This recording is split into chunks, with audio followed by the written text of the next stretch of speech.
नमस्कार, मी सतीश. माझ्या महाराष्ट्र न्यूज चॅनलमध्ये तुमचं स्वागत आहे. आपण आलेलो आहे निलजे रोडला.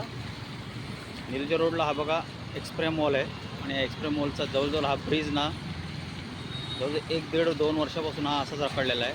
आणि ह्या ब्रिजमुळं बनत नाही ना, त्याच्यामुळं या लोकांनी हा रस्ता अडवलेला आहे. आणि हे बघा, इथून रॉंग साईडने जावं लागतं.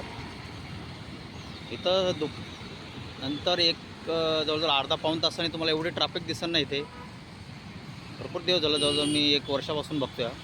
आता तुम्हाला ट्रॅफिक दिसत नाही आहे, पण बघा असं रॉंग साईडनी एखादी गाडी येते, अशी रॉंग साईडने जाते आहे बघा. असं रॉंग साईडने जावं लागतं त्यांना. आणि आता वरून ब्रिज आहे, तिकडून उतरतो आहे. हे डायरेक्ट नवी मुंबईवरून रस्ता येतो हा. पण इकडून रॉंग साईडने गेलं का इथं रात्रीची खूप गर्दी वगैरे असते, म्हणजे ट्रॅफिक फुल जाम असते. त्यामुळे हा रस्ता कधी बनन माहीत नाही आहे, पण ट्रॅफिक खूप असते. ह्याच्यानंतर मी निलजे स्टेशनच्या बाहेर आलेलो आहे आणि त्याच्या बाहेरचा परिसर बघा तुम्ही.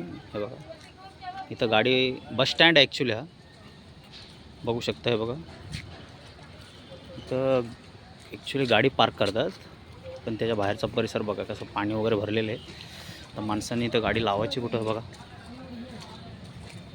बघू शकता तुम्ही. हे बघा, पूर्ण जस्ट पाणी असं एवढं भरलेलं आहे ना, माणसांनी गाडी लावायची कुठं. हे बघा, हा निलजे स्टेशनच्या बाहेरचा परिसर आहे. तर मला ही एरिया कोणाच्या ताब्यात आहे ते माहीत नाही मला.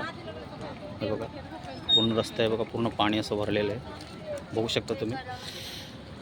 माणसांनी गाडी कुठं पार्क करायची तेच माहीत नाही. बघू शकता तुम्ही. बघा पूर्ण. त्यामुळं प्रशासनाला माझी कळकळीची विनंती आहे की थोडं ह्याकडे गोष्टीकडे पण लक्ष द्या इकडे. हे बघा, निलजे स्टेशन आहे आणि हा मोठा टावर आहे. या टावरच्या जस्ट हे बघा, इथं बाहेर जे असं पूर्ण निलजे स्टेशन आहे बघा. बघू शकता तुम्ही, फुल पाणी भरलं आहे बघा. Cameraman Satish, Maharashtra news channel.